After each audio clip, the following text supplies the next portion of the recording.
Oui, bonsoir Muriel. Bonsoir, vous nous appelez de Tours, je crois. Exactement. Bien.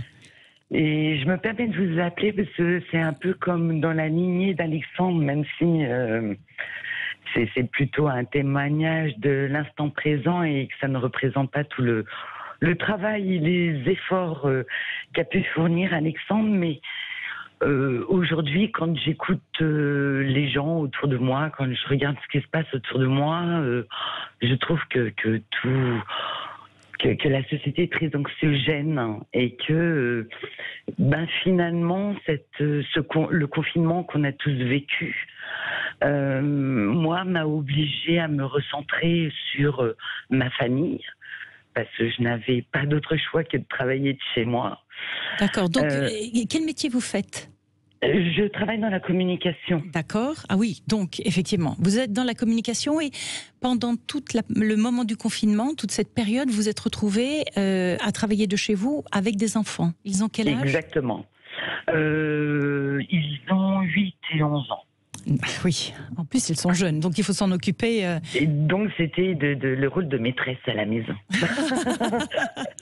Oui. En plus du confinement. D'accord. Fallait bosser, fallait jouer le rôle de la maîtresse, il fallait s'occuper de l'intendance. Exactement. Et vous avez traversé ça de façon positive ? Alors au début, ça a été très radical, très soudain, très limite, très violent. Oui. Et je l'ai pas forcément très bien vécu. Puis au fur et à mesure où les journées se passaient ensemble, les semaines passant, je me suis rendu compte que l'essentiel était là sous mes yeux et qu'avec mon travail, je ne le voyais plus. Et l'essentiel, ce sont vos enfants ? Mes enfants, ma famille, les liens, les moments de partage, parce que qui n'existent pas, ou plus, ou que l'on ne prend plus le temps d'eux. Mais parce que les enfants sont à l'école, parce que nous on travaille et puis oui, une vie normale. On est fatigué, enfin voilà, comme tout un chacun. Donc et ce confinement nous a rapprochés. On a fait des jeux de société, des choses comme ça, et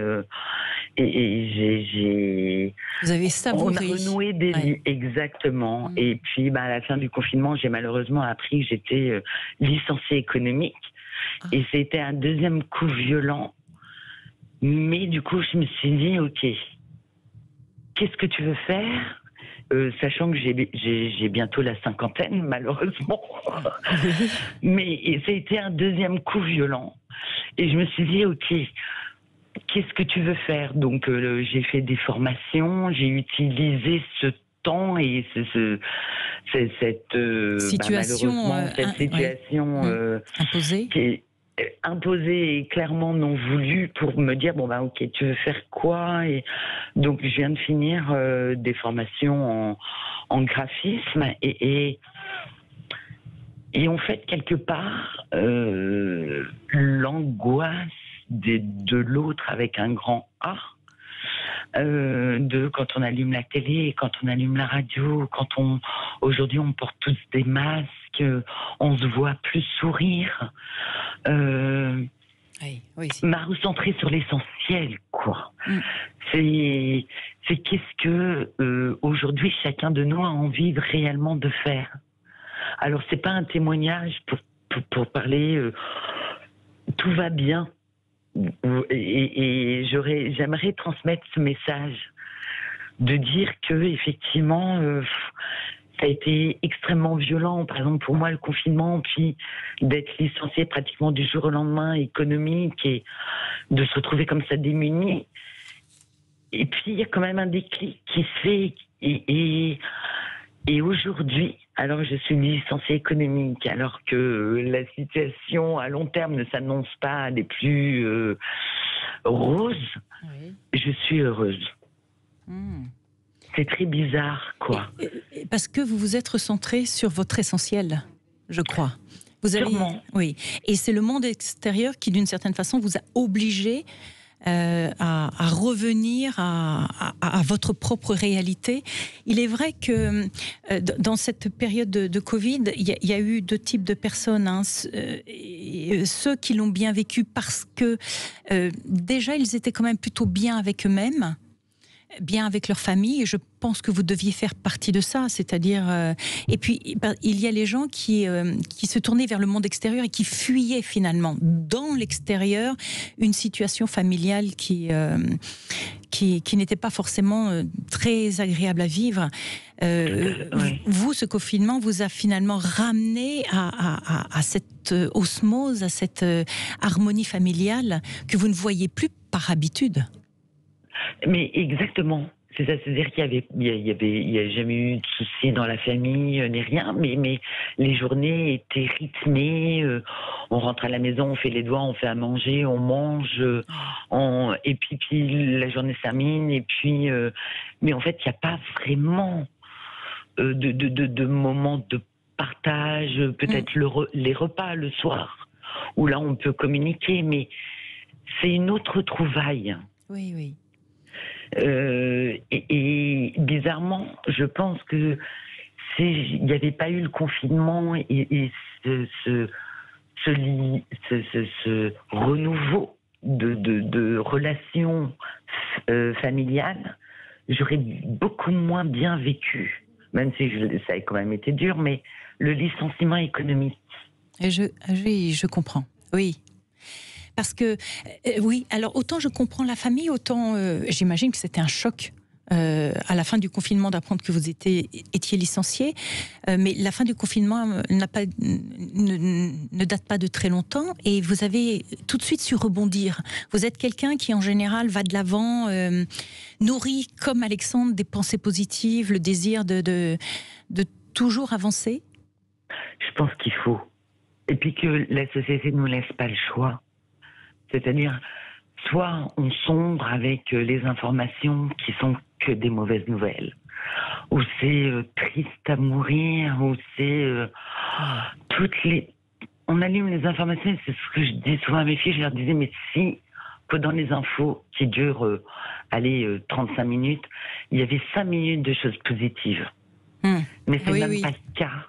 Absolument. Et je trouve que le contexte, notre société, le monde va mal. Oui, tout à fait. Tout est très anxiogène. Il est très important de se détacher de ça, justement. On peut, mais c'est une vraie volonté de dire, je regarde moins, je ne regarde plus les informations, je choisis celles que je veux lire, écouter, regarder, ne pas se laisser bombarder d'informations négatives parce que ça nous tire vers le bas, vers des énergies basses et forcément nous tire vers la peur, l'angoisse, la souffrance. Et quand on vit ça, on attire ça à soi, forcément. Et alors, moi, il y a une question que je me pose, Jade, qui est, donc, vous êtes licenciée, vous avez fait des stages, je présume que vous êtes au chômage ou demandeur d'emploi, en tout cas. Tout à fait. C'est quoi l'avenir de Jade ? C'est quoi l'avenir de Jade ?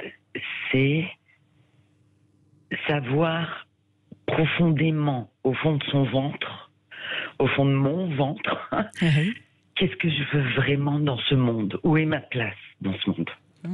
Qu'est-ce que je peux faire ? Qu'est-ce que moi, Jade, avec des difficultés que rencontre sûrement 90% de la population française, à savoir la peur de l'avenir, être au chômage. Ah oui, là vous cochez à peu près toutes les cases. On est bien là, mais je garde cette idée de dire que demain sera toujours meilleur qu'aujourd'hui. Ouais, il y a obligatoirement quelque chose de positif. J'ai pas le pouvoir, j'ai pas le miracle de tuer le coronavirus.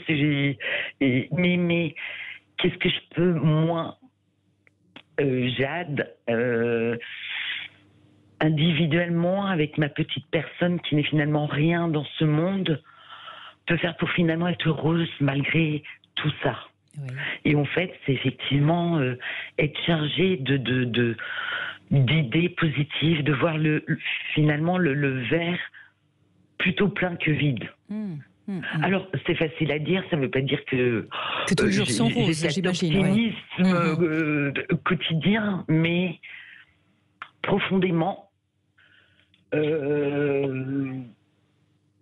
on a tous quelque chose en nous de bien à exploiter et que peut-être cette période malsaine et néfaste, j'ai envie de dire, peut nous permettre à chacun d'entre nous finalement d'aller voir et de se dire, quel que soit l'âge, parce que je vais bientôt avoir 50 ans encore, ce serait plus facile si j'en avais 20 ou 30, de dire finalement, peut-être qu'il y a un avenir autre, encore incertain, mais qu'en faisant des formations, en me recentrant sur ce que je veux vraiment, ça peut encore me rendre plus heureuse. Je pense que c'est ça la phrase clé, Jade, c'est faire ce que j'ai vraiment envie de faire au fond de moi, devenir qui je suis vraiment.